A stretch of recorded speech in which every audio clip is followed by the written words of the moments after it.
Hey everybody, Riot Mort and Riot Kent, and we're back again at these patch rundowns. It's patch 12.12, the first real full balance patch for Dragonlands, the new set that just launched.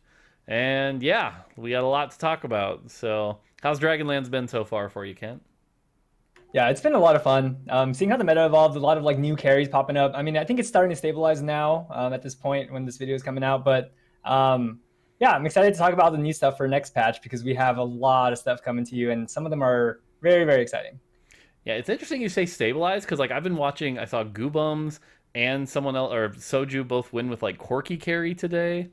It's like I think there's still some shifting going on, and there's still, but like definitely the comps are starting to get more like here are the safe comps. It's been fun watching Tanner's tier list because every day there are comps that like move up and down. So it's like the fact that there's still movement on that list shows that there's still some stuff. But this patch is mostly focused around trying to fix some of the stuff that we think shipped not quite where we wanted it. So this includes a few champion reworks, and then some adjustments to just some balance stuff we think kind of ended up where we didn't want it. You're going to see some adjustments to one costs, I think, that have been a little strong, some various augments, things like that.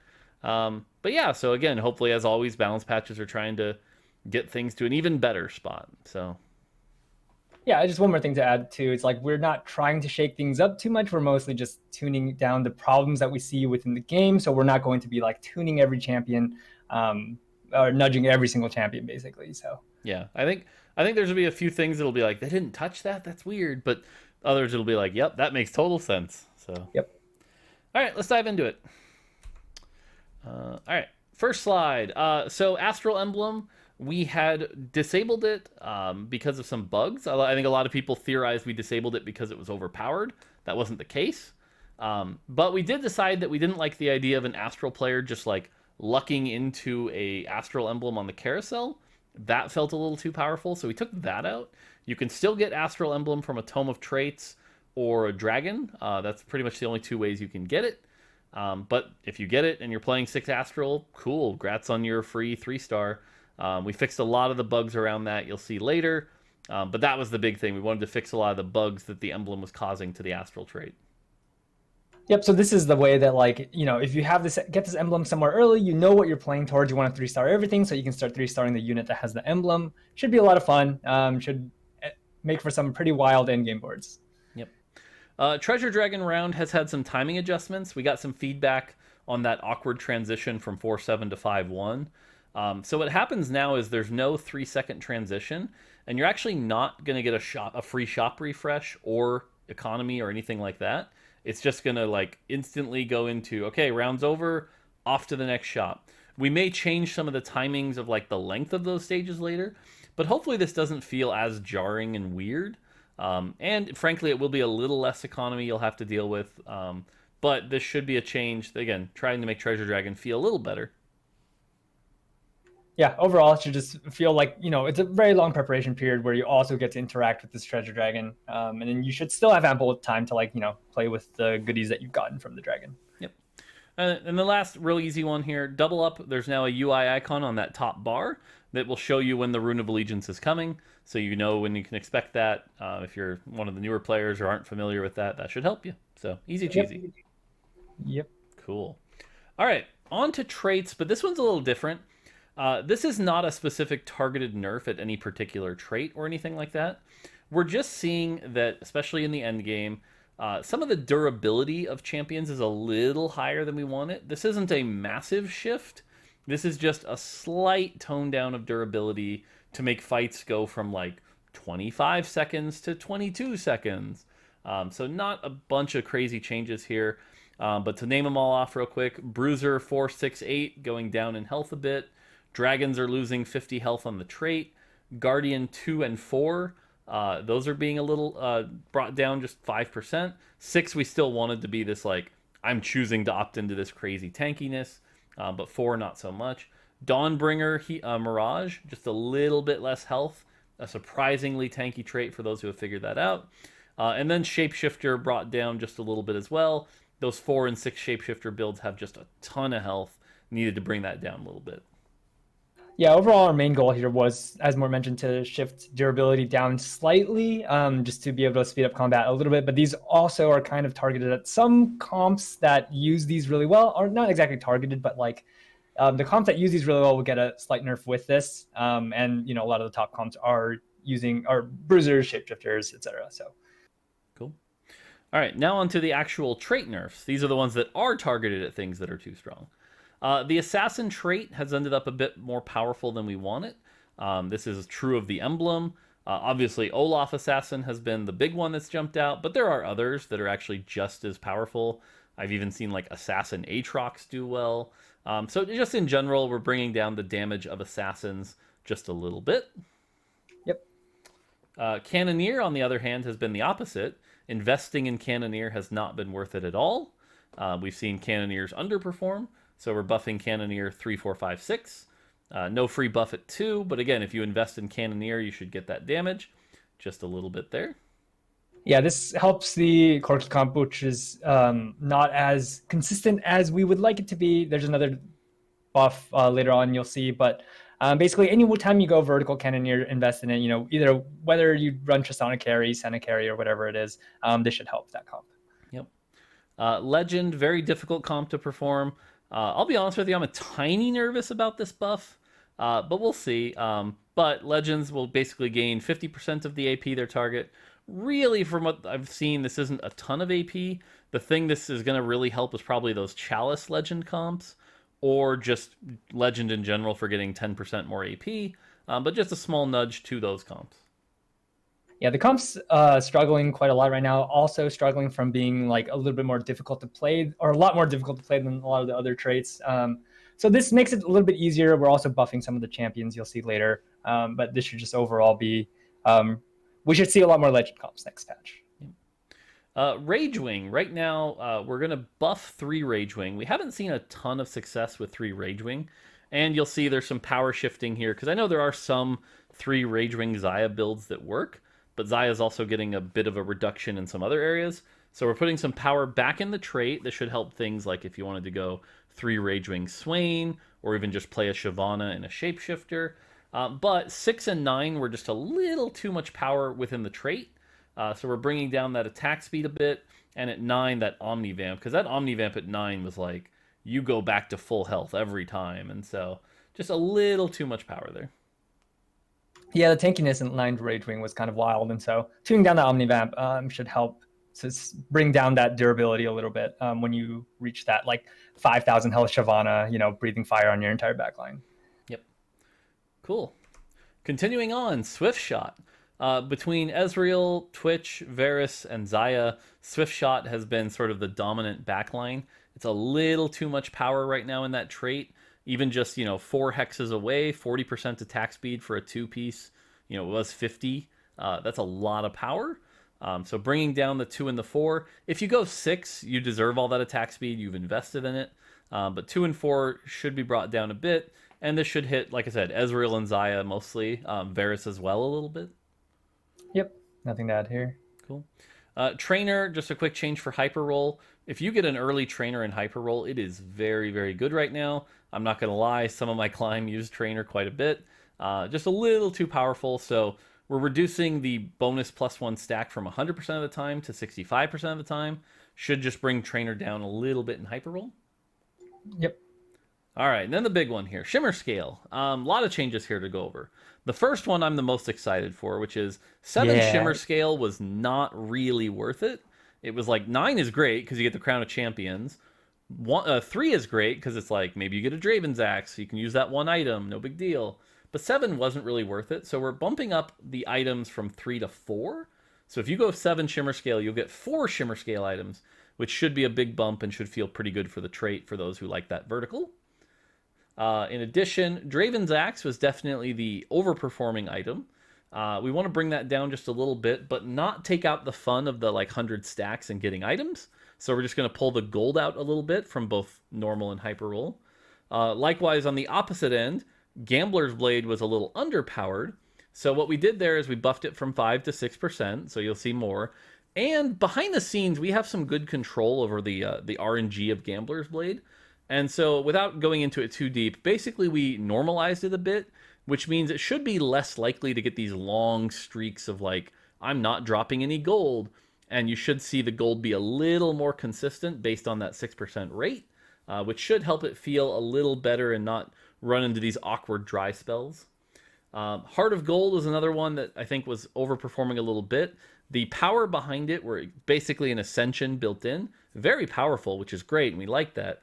But it was also giving a ton of gold behind that power, little too much. Brought that down. And then finally, Mogul's Mail also got a bit of a reduction in hyper roll. This should say hyper roll here. So, yeah.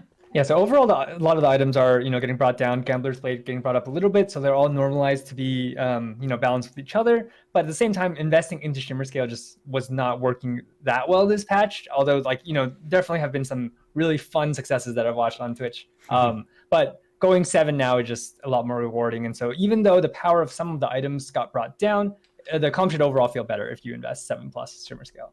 Yep. All right, on to champions. So 1 costs generally overperforming a little bit for where we want them.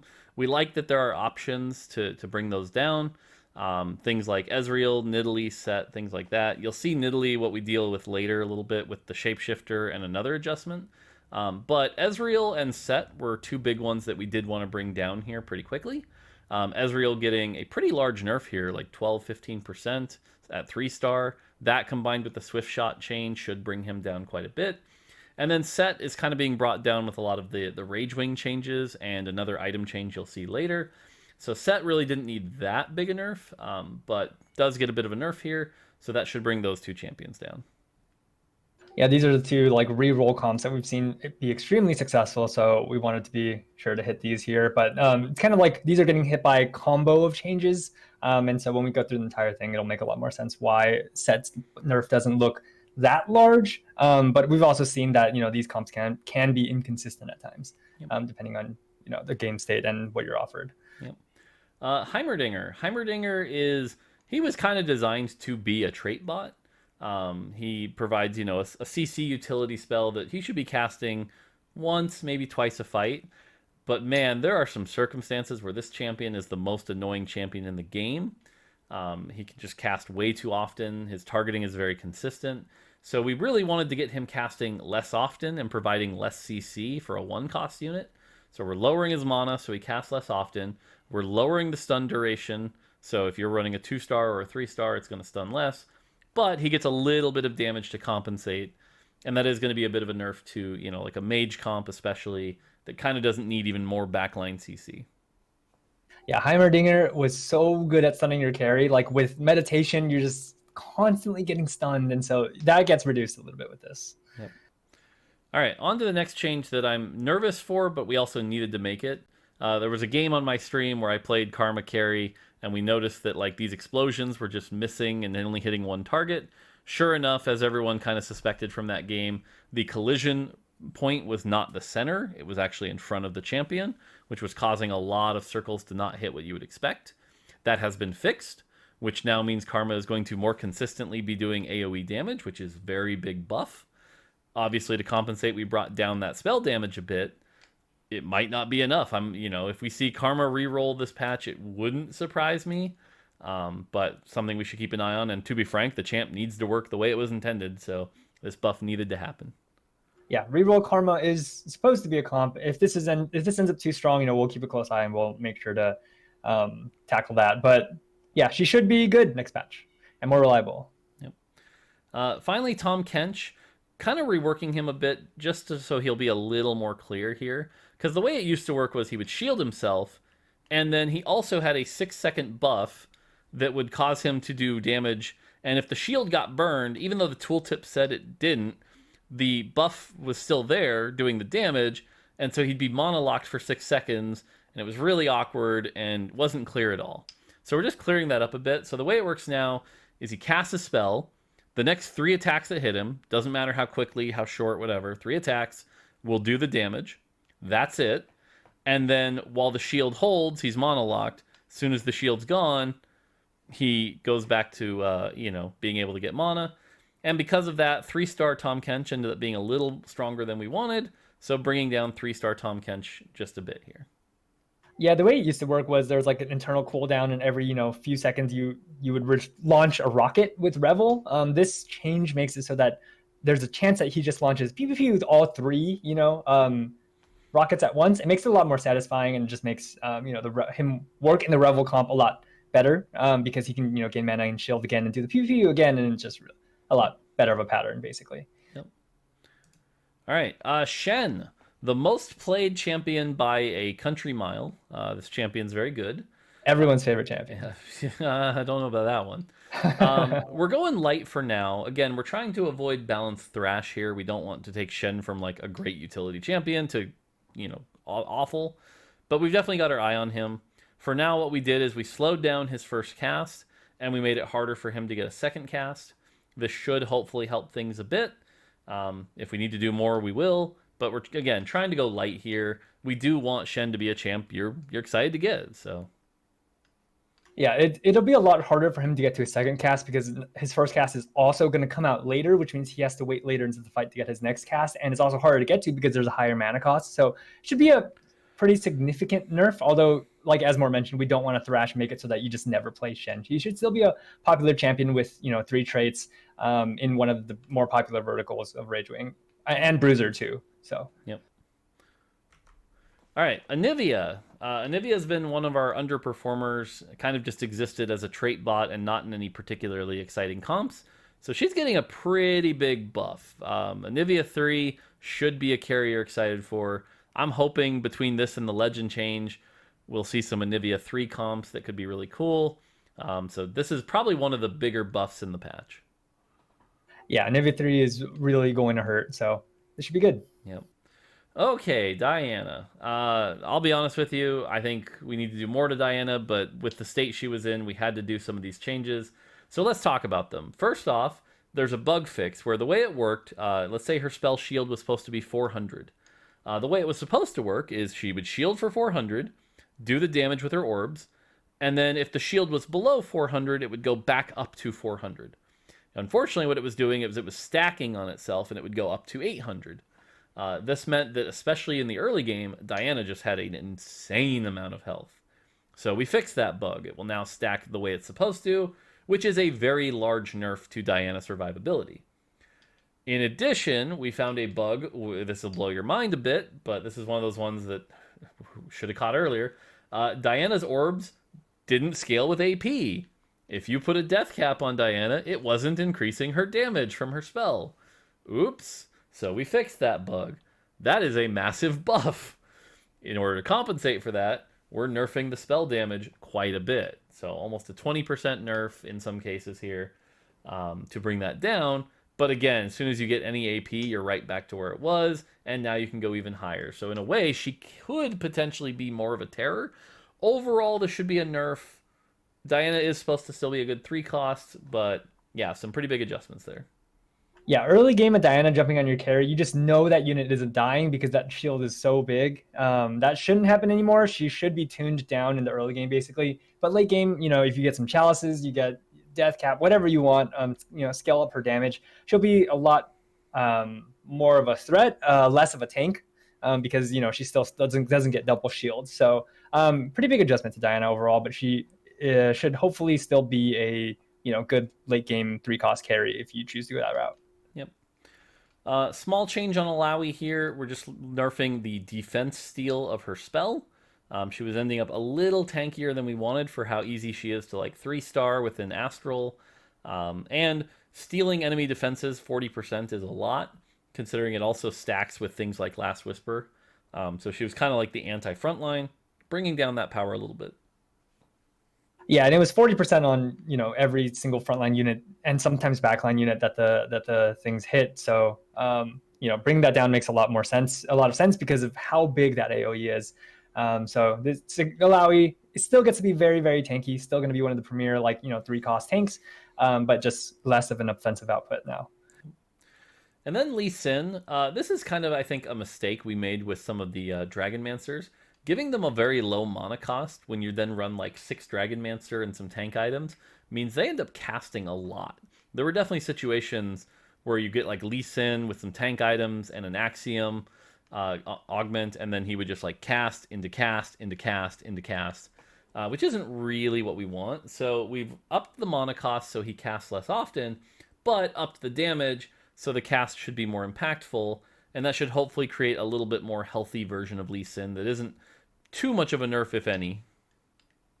Yeah, so this is more of like a pattern adjustment so that he, fits the design that we had originally intended for him, which is not just, go around, kick, kick, kick, kick. There's more of a downtime, and then he gets to walk up to your clump and kick them, and then, you can play 3-star carry Lee Sin and have a lot of fun with that. So intended to be power neutral, so we'll see how that plays out. Yep. All right, more 3 costs. Olaf. I think Olaf was definitely one of the strongest champions in this patch by a lot. He needs a pretty big nerf. We don't usually like swinging this heavy, but we're doing this nerf. Now, the thing I have to call out is I think a lot of people are going to misread this change. They're going to see 60 into 50 and go, oh, if Olaf dies 2 more times, I make up that AD. Please remember this is the base AD. So this is 10 AD at 1 star, 18 AD at 2 star, and 32 AD at 3 star. 32 AD is a very large nerf. So I think Olaf will still be good. If you get him at 2-1, you're still going to want to play him. Maybe not quite the free. If you have Olaf with Assassin Emblem, you win the game that he was in the last patch.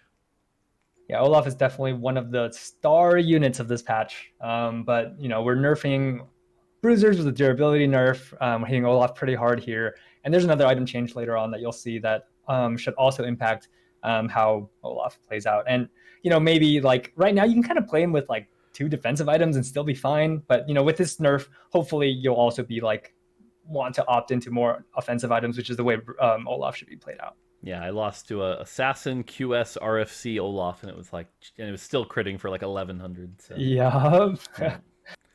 Okay, Rise. Rise is another champion that is pretty tough to deal with sometimes. If the fights go long, he just outputs ridiculous amounts of damage. He'll still do that, just to a lesser degree. We're bringing down his health a little bit to give him kind of a bigger weakness. If you can get on that Rise, you can kill him. Maybe burst him down before the Gunblade gets him all the way back to full. And lowering that spell damage a pretty sizable amount so that you need to actually get to like the 4th, 5th cast before it really starts being a threat instead of like the 3rd, So should bring Rise down. Yeah, and it should be a decision point right now because, to opt into more damage, building more damage so that Rise can do more, like actually be able to wipe the board when he ramps up, rather than, it's always like Shojin, Gunblade, and you just sustain yourself into the 25-second mark where, Rise can kill the tank and then start wiping the backline. This is, by lowering his spell damage, you should need to build more damage to be able to do that at, that time mark when he ramps all the way up. Okay, Silas. This is one of our bigger reworks this patch.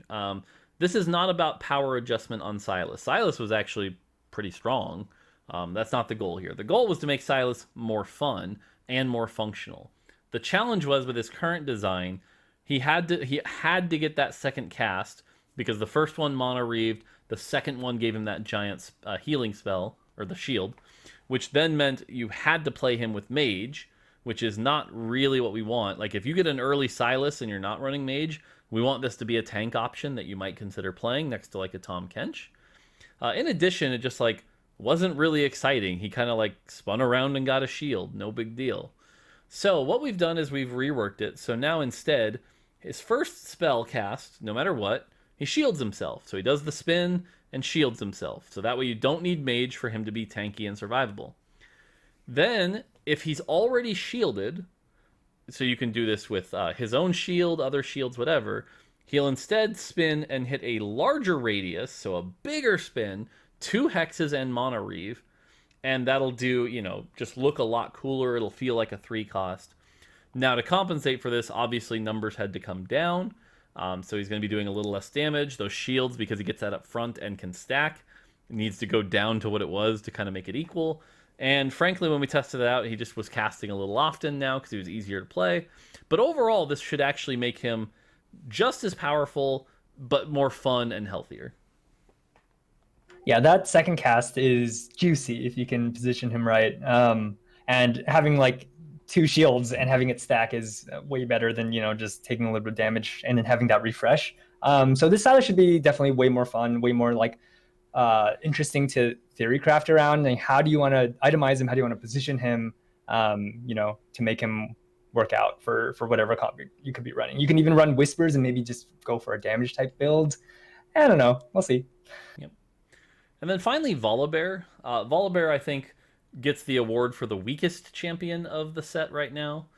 No one's really playing Volibear except as a Dragonmancer bot or a Shimmerscale bot. We want him to be an exciting carry. You should be excited to get items on him. You should be excited to get Legend. We saw him be exciting when he was incredibly bugged on PBE, but not since then. So we're raising his attack speed, so he'll be able to pump out that electricity more often. We're raising the damage of that electricity at 1 and 2 star, so it's not going to feel as dependent on getting 3 star. And then we're also giving him a bunch more HP when he casts a spell, so that he can kind of get up there in the front line, be a little bit tankier and more survivable, and actually fight back a bit. He can also heal up if you have like a Bloodthirster on him. That can make Bloodthirster very good because now his base health is like 1,000 higher at 2 star.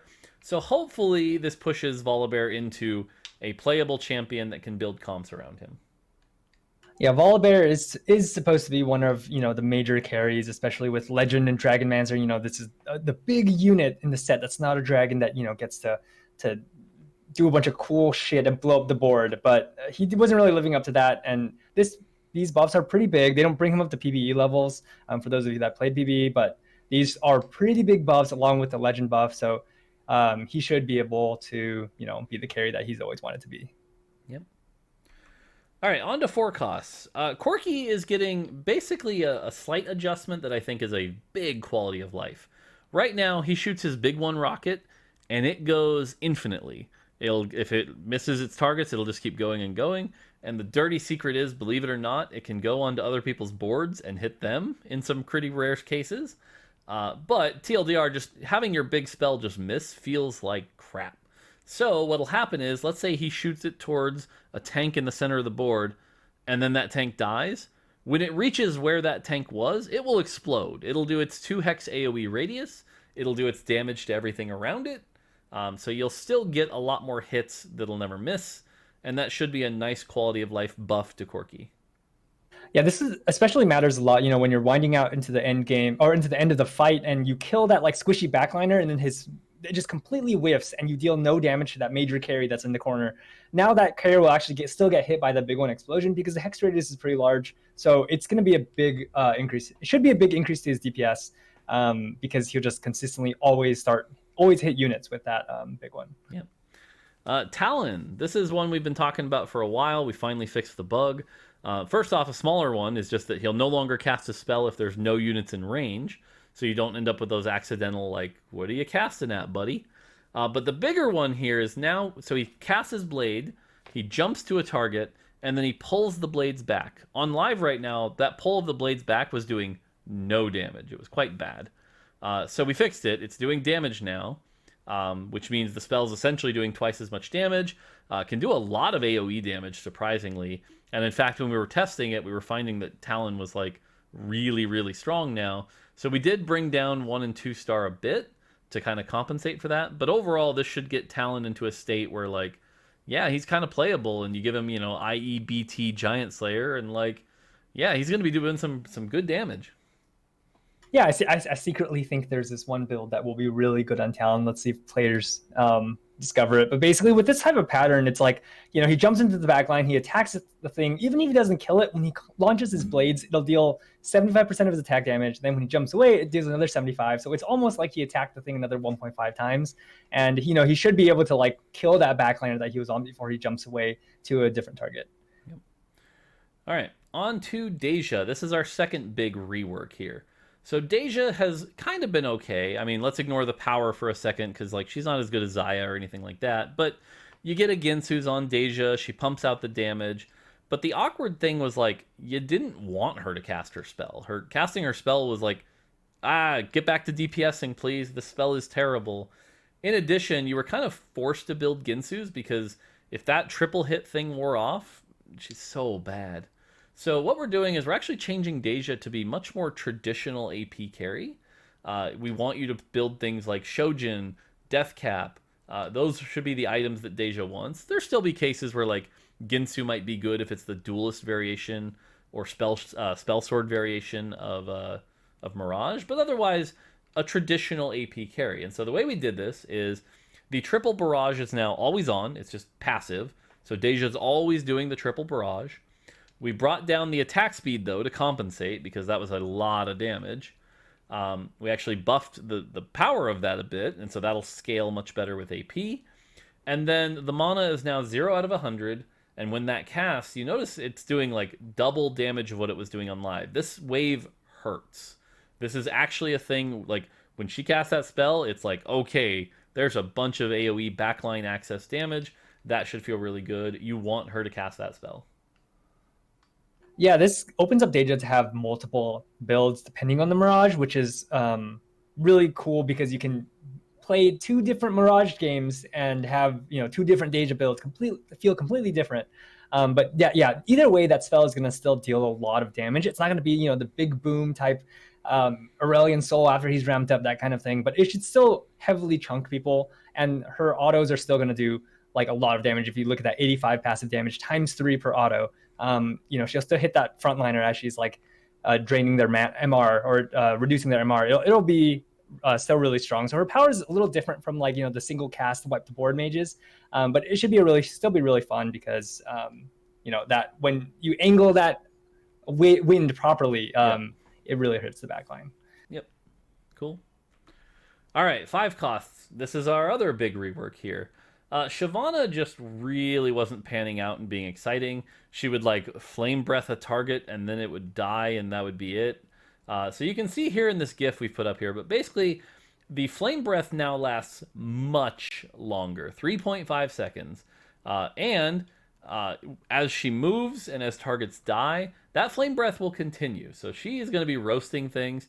It also moves in a cone, which means if she won't get stuck on a tank, she can actually like rotate and do a bunch of damage to everything else. So this should be a really cool quality of life to make her feel a lot more exciting, to make that flame breath damage do a lot more. She is going to have to auto a few more times in between casts to get that flame breath off again. But otherwise should be good here. Always enraged with that flame breath, which means she's getting the Omnivamp from Ragewing. Yeah, pretty good stuff here. She'll be a little less powerful with Revel Spat, which is probably a good thing because of that tick rate change. And then I won't spoil it, but 3-star Shyvana has been drastically improved in a variety of ways. So if you get a 3-star Shyvana this patch, that should be a lot more satisfying. 90 gold unit. For Shyvana, when you like, you'll see that like overall like the feel should be better. There's a huge quality of life improvement, but the burn feels a lot more like a burn because it ticks over 3 seconds. So you won't see like gigantic numbers off the bat, but you'll see a lot of like ticking basically, and that unit feels like it's being burned and like being killed in the backline. And hopefully with this change, because she breathes fire as soon as she lands, she'll more consistently get that flame breath out, and hopefully you can go for some more like offensive type builds and be able to succeed with something like that. Yeah, the thing that's misleading, by the way, in this GIF is you're seeing the flame breath tick for 100, but remember it's % health base, so that's why it's looking so small on these target dummies that don't have much health. But go up against a 4,000 health target, and that thing's gonna burn. Yep, and it's really cool how she like sweeps too. It just this rework should feel a lot better for Shyvana. Cool. All right, on the item side, Deathblade. This was an item that I think a lot of people are gonna be surprised to see nerf, but was kind of carrying a lot of our 1-cost rerolls. Nidalee and Set especially benefited from this, but even at 2-star, we were seeing like Xayah really benefit from this item. IE was basically never a choice because Deathblade was just so much more powerful. The way both Nidalee and Set scaled off % AD, this was really, really good. So we are bringing down Deathblade at the 2-star by 10 AD and the 3-star by 20 AD. That should help make these reroll comps not quite as dominant when they get a Deathblade. Yeah, this item is like super popular, and like it just, as Mort mentioned, just like really powerful, enables a bunch of builds. And so bringing this down, it should still be like a really good item on most carries, but overall power needed to come down. Yep. Sunfire Cloak was right on the cusp of getting nerfed. We decided not to nerf it yet this patch, but Sunfire Cape was way over the cusp. Sunfire Cape was performing very, very well. If you could get this early as like your 2-1 Radiant item pick, you were set. So just giving it a little bit less HP. It doesn't really need to be almost a Warmogs and its Radiant effect. So bringing that just down just a little bit. Yep. Cool. All right, Kent, you want to take augments? Sure. All right, so for augments, we have some pretty big changes in here that we'll go over, but a lot of these are also just tuning the more powerful things. So Ascension, everyone knows this is one of the strongest augments this set because our fight times are going so long.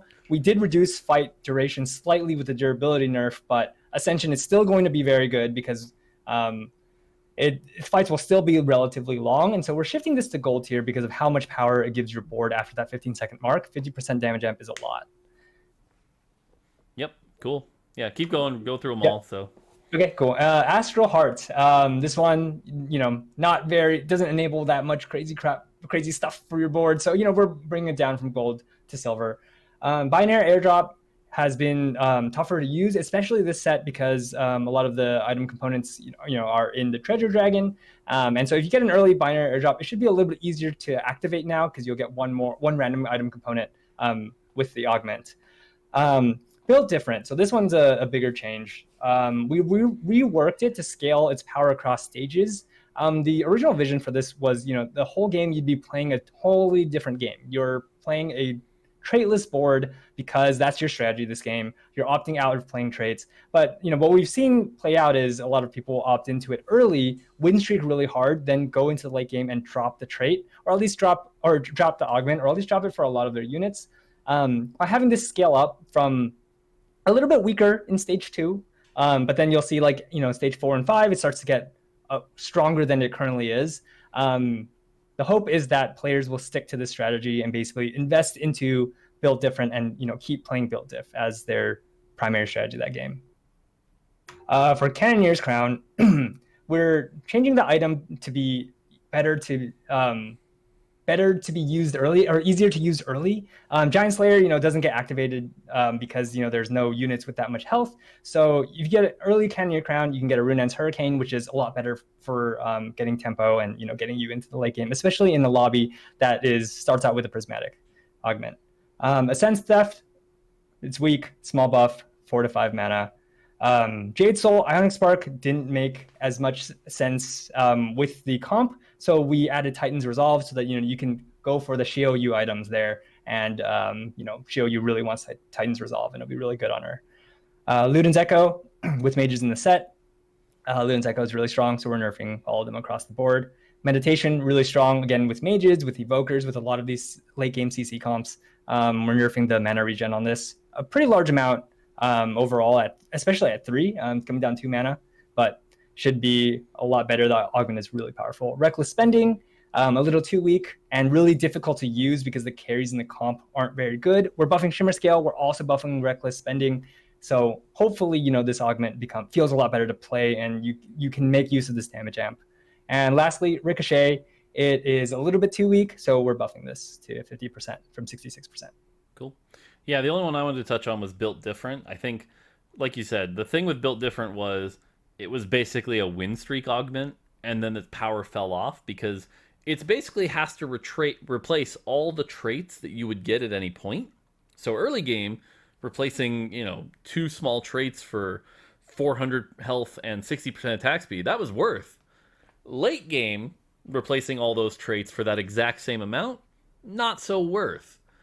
So the hope here is that you might actually stay invested in it. I think there's a world where we have to go even harder and buff the stage 4 numbers even more, but this should start to get us a grasp of that, and hopefully, because the playing the Built Different angle is really fun, and we want to make sure that stays fun and viable. So yeah, and just to clarify here, the numbers that you see on the screen are stage 2, 3, 4, and 5, and then for hyper roll it'll be 4, 5, 6, 7, or 4, 6, 7, 8. So that's how it scales up in those 2 game modes. Just like Ludens and Electrocute, basically. Yep, the same thing. Cool. All right, page 2 of augments. Go for it, Kent. More augments. All right, so Scorch, Scorch is doing really well, even outside of just like Rage Wing being strong. It's just extremely, extremely powerful. So we're nerfing it to 33% damage amp every 5th attack. Second Wind, long fights, huge HP bars this set. So bringing down the numbers to 40 at tier 1 and 60% at tier 2. Shapeshifter Soul, this augment is kind of struggling even with the success of shapeshifters. Hand of Justice just isn't providing enough power, especially if you get it early. It's really hard to open with a shapeshifter soul, so we're giving you a Sunfire Cape. It should be really strong, really, really powerful for the comp, because the comp also will have large HP bars. They use that health from Sunfire Cape really well. So yeah, should be a lot stronger. Golden Egg. So this augment is basically like, it's a little bit too powerful at top 4, but it's also really good at getting first, and we want to make the risk a little bit riskier. So we're making the Golden Egg take 11 turns to hatch instead of 10. It still has a mechanic of if you win a round, you reduce that by 2, but it'll just be slightly slower to hatch. Titanic Strength, granting a bit too much value in that AD conversion. It's just, and like your units are so tanky and also deal so much damage, so we're reducing that a little bit to 1.5%. Trade Sector Plus is similar to Rich Get Richer Plus, is a augment that you can only get on 3-2, but players sometimes they are already playing a reroll strategy. They want to opt into Trade Sector, so you can still get it even if you don't get Trade Sector on the first augment. You get it on the second augment, but now you also get 5 gold with it to make it more worth it for those shop refreshes that you didn't get in stage 2, and you can accelerate your econ in this way. True twos, this rework should make it a little bit more exciting to play. You get 1 random 2-star tier 1 champion and 1 random 2-star tier 2 champion, which is kind of equivalent to like just 1 cost and 2 cost champions. Getting 2 of a 1 cost, it was very much like not that exciting, but now that you get 1 tier 2 champion, you can also get something that's like, holy crap, I can win streak stage 2 with this. And we've kept the value of the gold the same, so it's still 8 gold of value. Yep. Yeah, things to touch on here. I think Golden Egg was just way too good at first placing. So trying to make that riskier. Titanic Strength, that is a big nerf, but it needs it. For a gold augment, it was performing as well, if not better, than most of our prismatics. That thing was insane. And then finally, True Twos. The thing I like about this rework as well is one of the things both the old and the current True Twos did was they had this awkward high roll potential. We saw that one game, I forget which competition it was, but someone hit like 2 2-star Warwicks, and they had 6 Warwicks at 2-1, and it was like, well, that's crazy. And even now, it's like if you get like 6 Ezreals out of the current one, it's like, well, now that won't happen anymore. And I think this makes it a much healthier one, but starting with a 2-star tier 2 on 2-1 is like really exciting. So pretty excited about that rework. Yep. Cool. All right, small changes. These are the changes that we don't expect to affect the meta that much, but just some micro balancing here and there. So I'm going to power through these. Leona, just a little too good for a 1-cost tank, especially as a reroller, so we're going to lower her 50 HP. Remember, that's 50 base, so 3-star gets hit by like 160. So pretty sizable nerf to 3-star Leona there. Jinx, just really supposed to be a utility bot, but wasn't providing much utility, especially since the spell can miss. So letting her cast that just a little more often. Nami, despite the B patch fix that we did that Friday, still really, really good.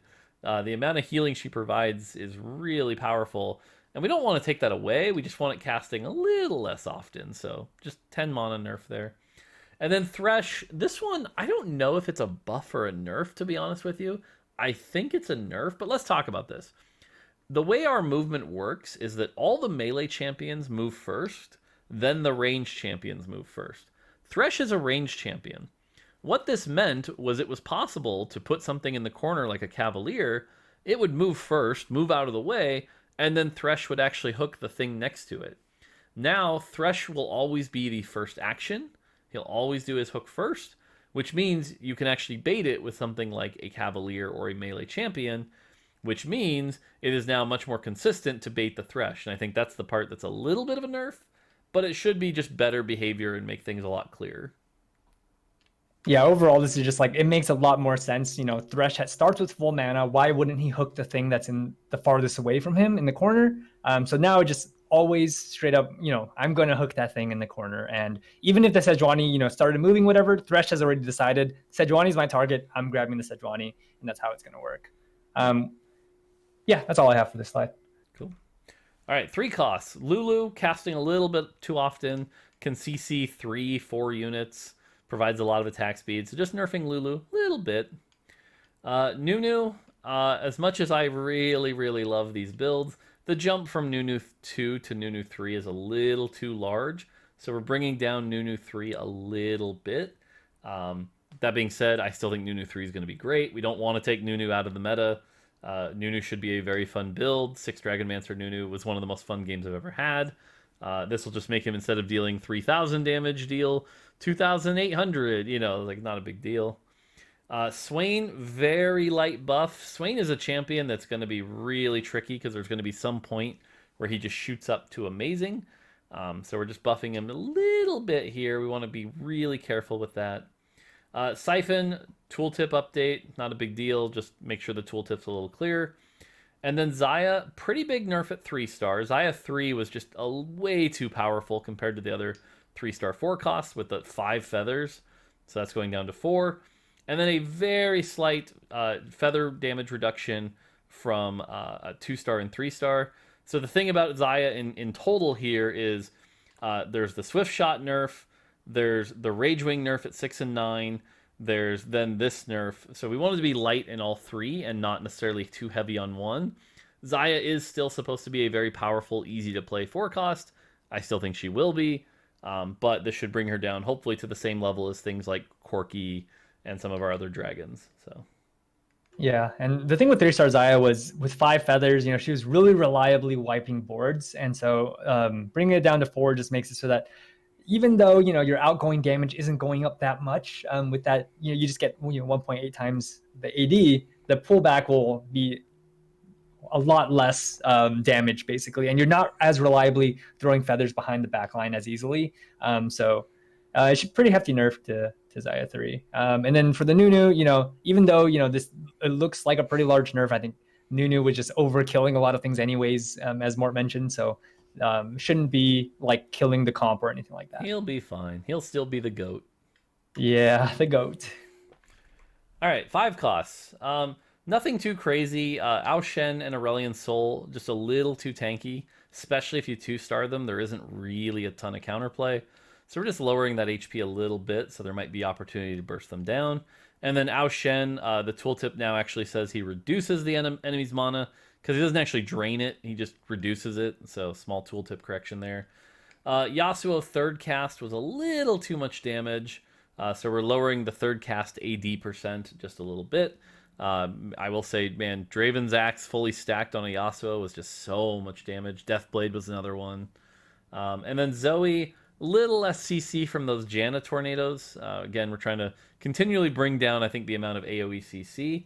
But a really cool buff, I think this is a great buff to Zoe, is that she'll actually spawn Daisy at her target's location instead of near her. A lot of the time she would summon that Daisy and it'd have to like meander all the way up and take a bunch of damage. This will actually put it right. It can put it in the back line. It can do a lot of cool things. I love this change. Yeah, and the cool thing about this Daisy change that is, if she gets a Daisy cast into a second Daisy cast, that Daisy slams on the enemies and will hit things, and it'll feel a lot better. So, she can spawn it into the backline, boom, and knock up the backline and deal, damage if she has, death cap. And it doesn't have the knockup this time, though. So.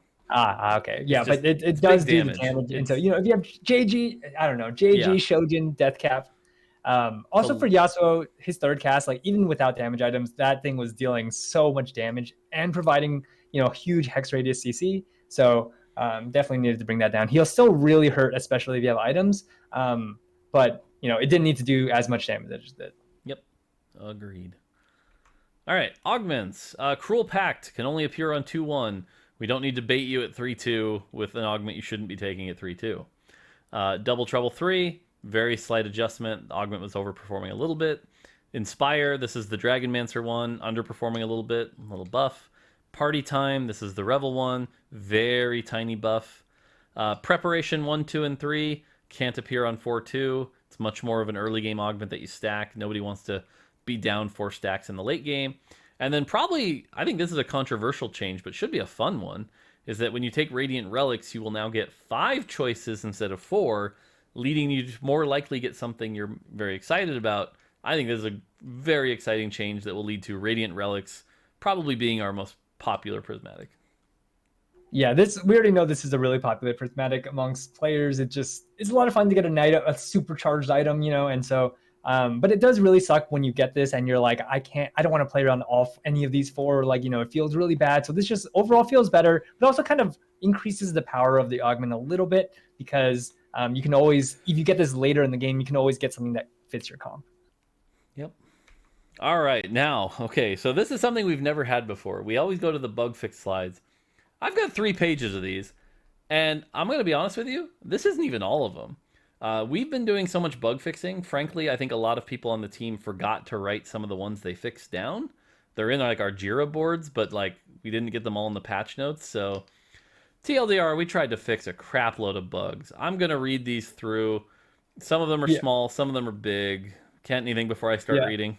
Yeah, no, we just had like designers and engineers, all hands on deck. Not all hands on deck, but a lot of people on top of this and working on all sorts of different bug fixes across the game. And so there's a lot of stuff here. More, if you want to share, like split these slides, let me know. No, I'll power through. Okay. Aatrox's weapon no longer disappears when he casts a spell. Visual, cool.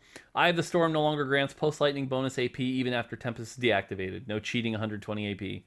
Idis now gets credit for her shields in the shields and shielding and healing chart. This is going to give Iniko more screenshots to go, Idis is overpowered, please nerf. That was literally the whole goal of this bug fix. Astral units should now continue to appear in the Astral Shop so long as you have Astral units that are not 3-star. That's the fix that allowed us to turn back on Astral Emblem. The Astral Shop counter now persists through trait deactivation. No more of the, oops, I accidentally took out 3 Astral, I lose all my shop progress. That should be a nice quality of life change. Astral script adjustments to better handle the determine orb values based on 3-star Astrals in play. This is to prevent bugs that could occur if a player had a harder soul. So yep, that's all fixed. 6 and 9 Astral should now use the correct icon colors. 9 Astral was prismatic. It shouldn't be because you can get it without an emblem or anything like that. This one's funny. Zeke's Harmony now has the intended 10% Omnivamp instead of the 0.1% Omnivamp. So for those of you that reported it wasn't working, technically it was, just, not a lot. Fixed Nico's tether consistency. So there were issues where Nico was definitely not transforming into what the tether told you it would. Those should be fixed. Rephrased Mirage's Electric Overload tooltip to clarify that deals a % of the Mirage unit's maximum health, not the enemy's. That's a surprising one, and now makes Warmogs really good in those builds. So definitely look out for that. Mages can no longer gain mana during their bonus cast. This is the Mage Monolock thing. And instead monolocked with their standard cast time. This should help make mages feel a little more healthy and not have weird monolock issues. Updated Nami and Kiana's hitboxes to be more accurate for selecting and giving items and moving around. So no more of these like annoying, I can't move Kiana's at the last minute. Nunu and Willem can no longer consume and kill units that have pending damage immunity effects like Zonya's or Diamond Hands.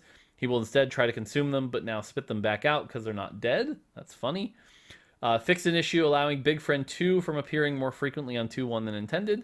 Really don't want that augment appearing unless you have someone with 2,000 health. So, yep. Anything you want to cover on that, Kent, before next page? Nope. Oh, I guess on the Nico one also, there was sometimes I've seen screenshots and reports from players where the tether kind of jumps between 2 units. That also is fixed with this change. Cool.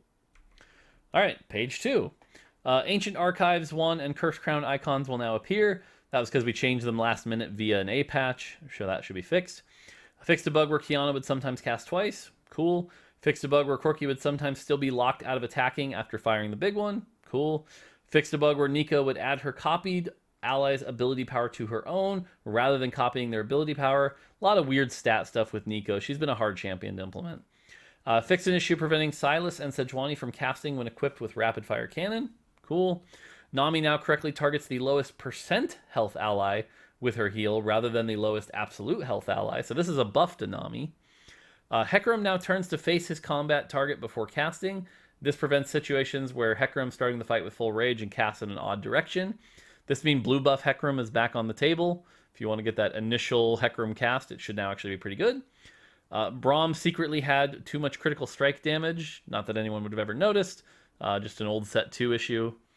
Fixed an issue allowing Nico to double benefit from Infinity Edge in certain scenarios. Cool. Loot orbs now actually match the color they should. Ancient Archives is now gold because it's giving you a tome. Band of Thieves 1 is now blue, giving you a full item. Salvage Bin is now blue instead of gold because it only gave you a component. Or it gave you a full item, excuse me. So, yep. Yeah. For the Braum one, for anyone who watches C9K3 Soju, he had a game where he put Rage Blade on Braum, and he was like, "This feels pretty good." And maybe it's because he was critting a little bit harder than he should have, but that is fixed now. So somehow I doubt that was good. All right, final page, because again, 3 pages of bug fixes here, and it's not even all of them. Banshee's Claw bugs. I'm not going to read all of them, but basically Volibear, Siphon, Gnar, Swain, Tahm Kench, Alawi, Bard, Namzi, Nunu, Senna, Lilia will all properly interact with Banshee's Claw. Cool. And then in Double Up, Eternal Protection Augment can no longer sacrifice your partner's statues to save your units. In Double Up, if you and your partner both have the Pentience Augment, you can both trigger the disarm separately if an opponent triggers it for each of you instead of having it only occur once. Frozen Heart attack speed slow aura will no longer apply to friendly champions after reinforcing. In Hyper Roll, Bard's tooltip now correctly mentions that dudes count double in Hyper Roll. And on Mobile Tutorial, we fixed some UI issues. And like I said, that's a bunch. There's more. Yeah, but hopefully less bugs. There's still going to be bugs. We did not fix all the bugs, but there should be less. So, hooray. Yeah, with a set that came with a lot of rule breaking, and like Nico does some wild stuff. There were bound to be some bugs, and so thanks to all the players for reporting them, and we were able to fix a lot of them for this patch. But as always, we're going to continue to tackle these as they come up. Yeah, and that's it. It's a pretty good sized first patch. Hopefully not too crazy, but hopefully gets us in an even better spot. I know starting next patch, we're going to start seeing some competitions rise up. I think people are going to start getting really serious on their climbs. So yeah, should be good. Yep. I am excited to start playing on this patch. I am ready for the meta to shift, and we'll see a lot what rises up. Anivia maybe? Hopefully some legend comps. Yep. Cool. All right, that's going to do it from us. Hopefully y'all enjoy the patch. Comes out Wednesday the 22nd. Wednesday the 22nd. So, yeah. All right. That's it from us. Until next time, take it easy. See ya.